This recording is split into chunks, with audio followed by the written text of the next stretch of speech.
ആഭ്യന്തരമന്ത്രി രമേശ് ചെന്നിത്തല വിളിച്ചു ചേർത്ത് ഉന്നത പോലീസ് ഉദ്യോഗസ്ഥരുടെ യോഗം ഇന്ന് നടക്കും. 10:30 പോലീസ് ആസ്ഥാനത്താണ് യോഗം.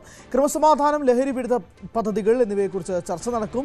SP-മാർ മുതൽ മുകളിലേക്കുള്ള ഉദ്യോഗസ്ഥരാകും യോഗത്തിൽ പങ്കെടുക്കുക. ക്രമസമാധാന നിലയെക്കുറിച്ച് ഉദ്യോഗസ്ഥർ വിശദീകരിക്കും. ശേഷം ആഭ്യന്തരമന്ത്രി പോലീസ് നയം പ്രഖ്യാപിക്കും. ആഭ്യന്തരമന്ത്രിയുടെ ഉപദേഷ്ടാവ് ഹേമചന്ദ്രനും പങ്കെടുക്കും. സാരംഗ് സുധാകരനാണ് വിശദാംശങ്ങളുമായി എത്തുന്നത്. സാരംഗ്, രമേശ് ചെന്നിത്തല ആഭ്യന്തരമന്ത്രിയെ ഏറ്റെടുത്തതിന് ശേഷമുള്ള ആദ്യ ഉന്നതതല യോഗമാണ്.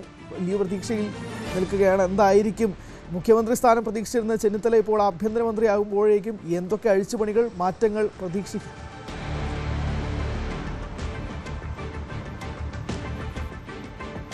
ഹരി, ഈ ഒരു വിഷയത്തിൽ പ്രധാനമായും അതായത് സംസ്ഥാനത്തെ കുറ്റകൃത്യങ്ങളുടെ നിരക്കടക്കം എത്തരത്തിലാണ്, അതുമാത്രമല്ല ഈ ലഹരി ഉപയോഗം തുടങ്ങിയ വലിയ വിഷയങ്ങളടക്കം ഈ ചർച്ചയിൽ അജണ്ടയാകുമെന്നാണ് മനസ്സിലാക്കാൻ സാധിക്കുന്നത്.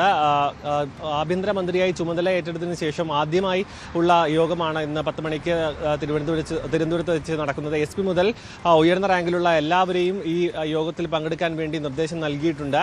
എന്തുതന്നെയായാലും പോലീസ് നയവുമായി ബന്ധപ്പെട്ട കാര്യങ്ങളും ഈ യോഗത്തിൽ ചർച്ചയാകുമെന്നാണ് മനസ്സിലാക്കാൻ കഴിയുന്നത്. മാത്രമല്ല മറ്റ് അഴിച്ചുപണികൾ, അതായത് 10 വർഷത്തോളം തുടർന്ന ഇടത് സർക്കാരിൻ്റെ രീതികളിൽ നിന്നും തികച്ചും വ്യത്യസ്തമായ രീതിയിലേക്കായിരിക്കും ഇനിയുള്ള മുന്നോട്ടുള്ള പോലീസ് തലപ്പത്തും മറ്റും ഉള്ള കാര്യങ്ങളെന്ന് വ്യക്തമാക്കിക്കൊണ്ടായിരുന്നു കഴിഞ്ഞ കുറച്ച് ദിവസങ്ങളിൽ പല കാര്യങ്ങളും പുറത്തേക്ക് വന്നിരുന്നു.